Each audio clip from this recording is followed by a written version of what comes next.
함께 읽은 말씀을 가지고 올바른 신앙의 중요성이라는 제목으로 함께 말씀 나누기를 원합니다.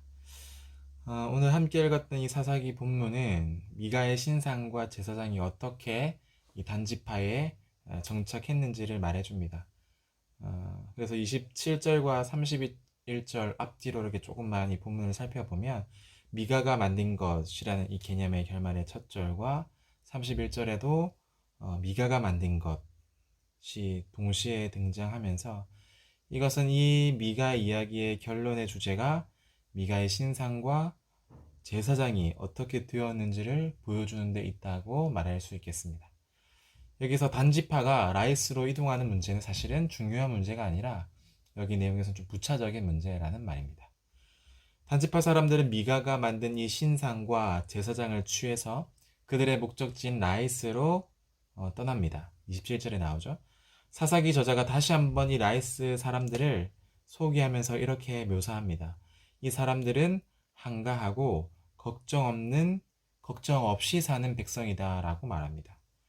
이 한가하다라는 말을 직역하면 조용하다 혹은 소동이 없다라는 의미가 되고, 걱정이 없다라는 단어는 신뢰하다, 믿다라는 의미다. 즉, 이 라이스의 백성들은 어떤 분쟁이나 폭력도 없이 서로를 신뢰하며 평화롭게 살아가는 사람들이었다는 말입니다.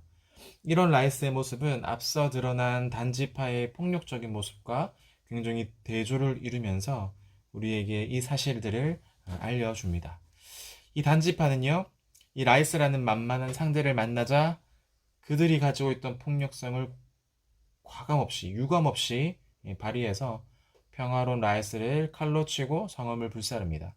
오늘 본문에 보면 칼로 치고 불사르다라는 표현은 일반적으로 그 지역을 점령했다 또는 진멸시켰다라는 뜻이 됩니다. 즉 라이스 사람들을 상대로 진멸하는 전쟁을 벌였다라는 말입니다. 그런데 이 사사기 18장 28절은 라이스가 그처럼 속수무책으로 당할 수밖에 없었던 이유를 설명합니다. 그것은 앞서 말한 대로 다른 도시들과 거리가 멀고, 또한 이렇게 거리가 머니까 그들을 도와줄 만한 동맹이 없었기 때문입니다. 여기서 사사기 저자가 이 라이스의 평화로운 모습을 여러 차례 묘사하는 이유는 이 단지파의 폭력성과 또 그들이 하나님을 향한 믿음 없음을 드러내기 위해서입니다.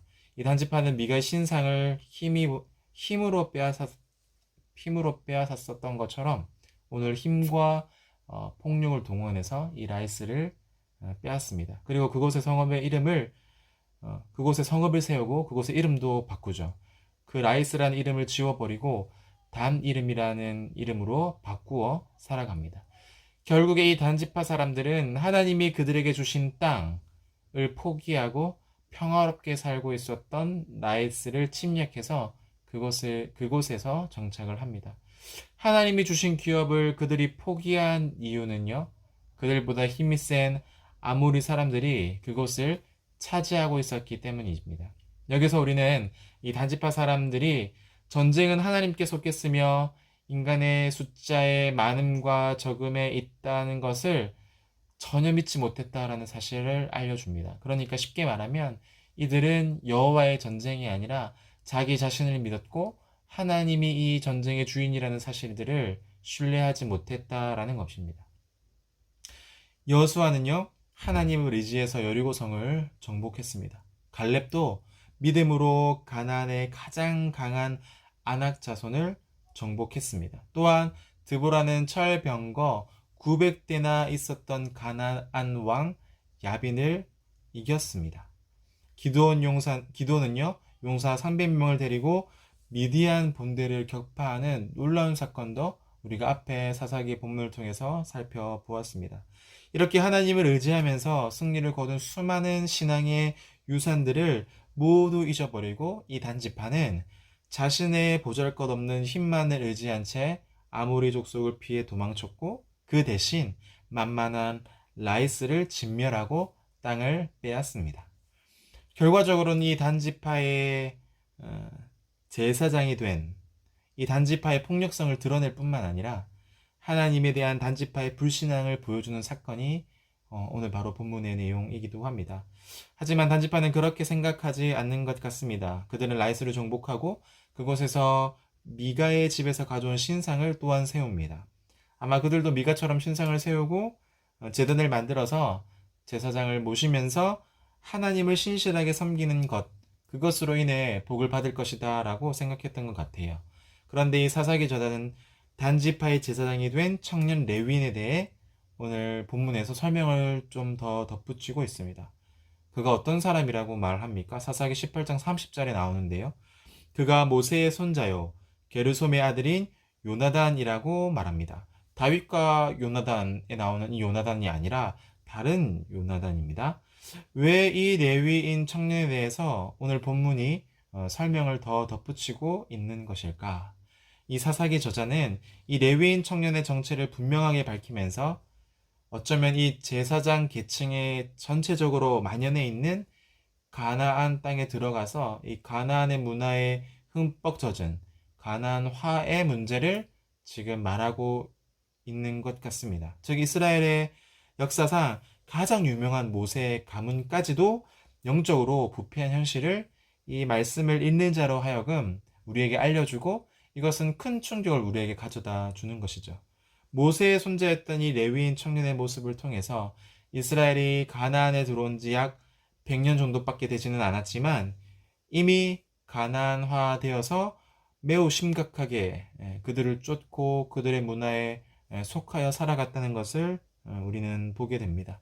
사실 이 가나안화의 문제는요, 이미 언제부터 시작되었냐면 지금 우리가 사사기 18장을 살펴보고 있지만 이미 사사기 2장에서부터 시작되었습니다. 어떻게 보면 가나안에 들어가자마자 이스라엘은 가나안화되지 않기 위해서 싸워야 할 운명이었는지도 모르겠습니다.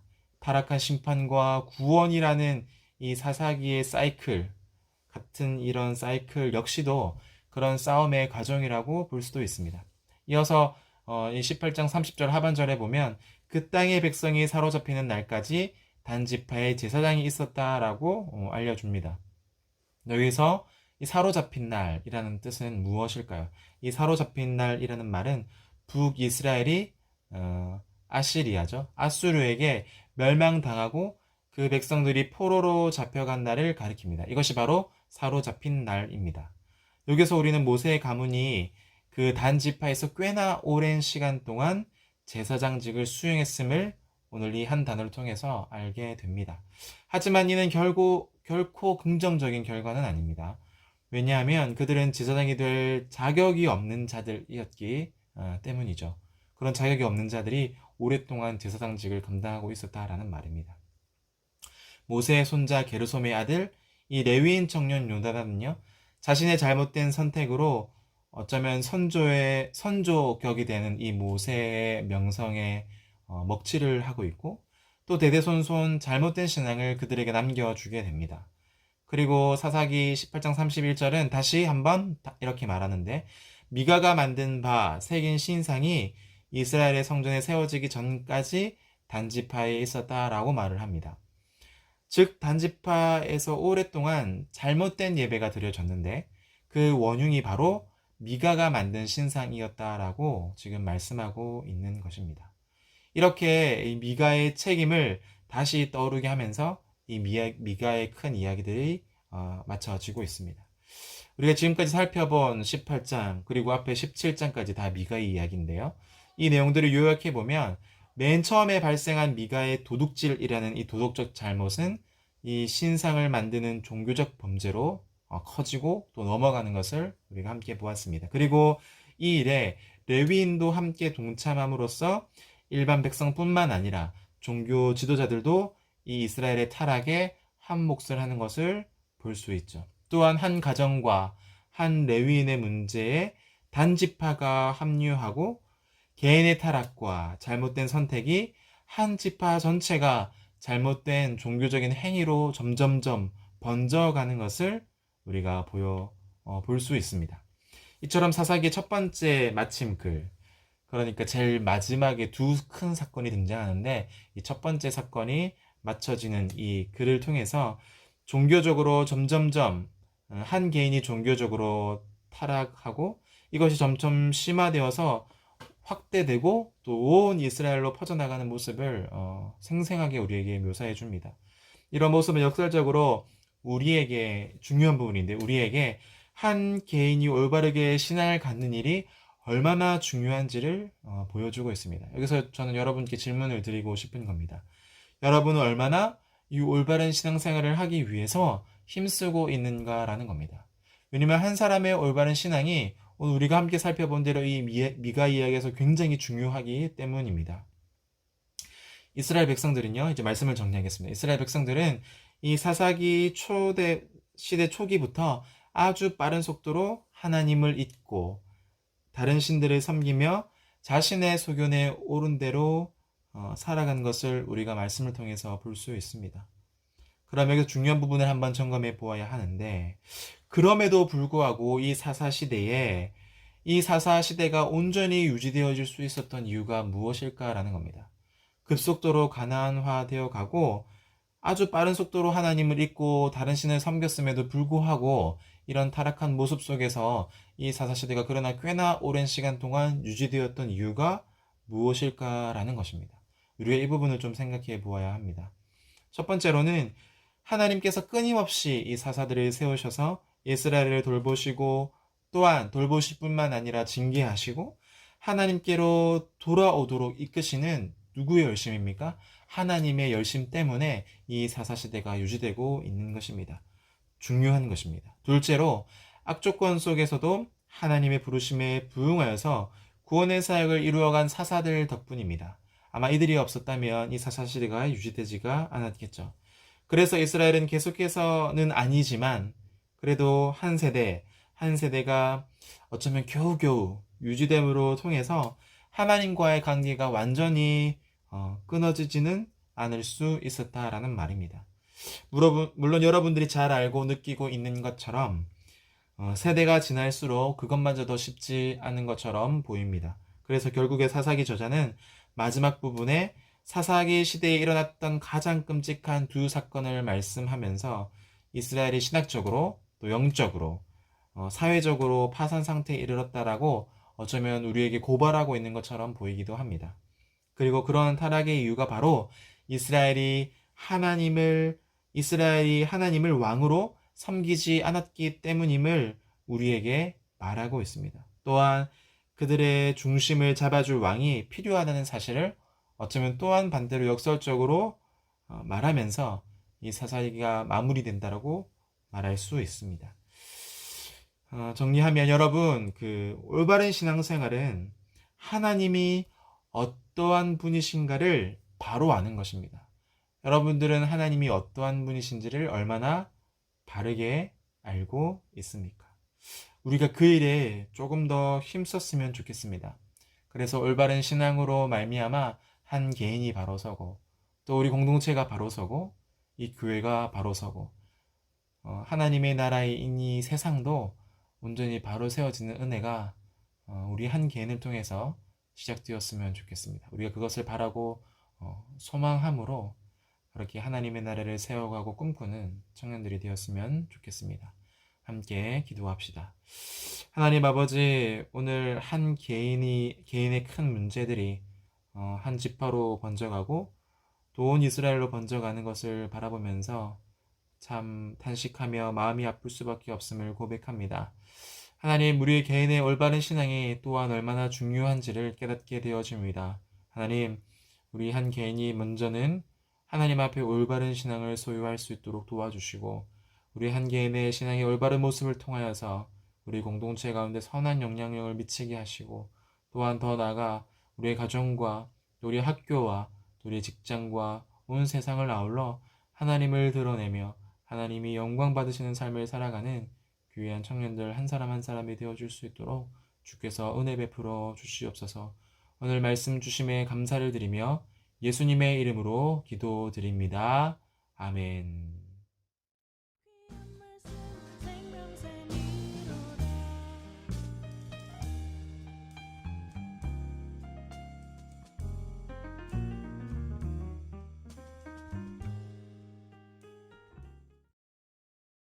생명의 말씀을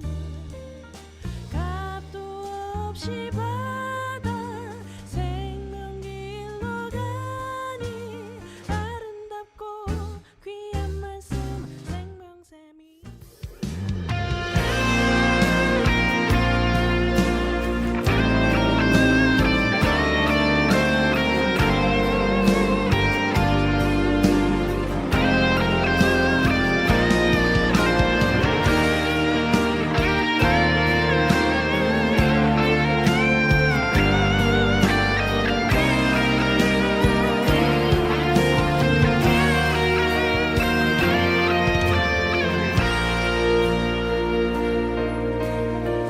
예수 우리들의 맑은 빛 예수 우리들의 맑은 빛 은혜와 긍휼을 베푸시는 주 의의 길을 따라가는 주의 자녀들에게 항상 밝은 빛을 비추시네. 그는 구원의 주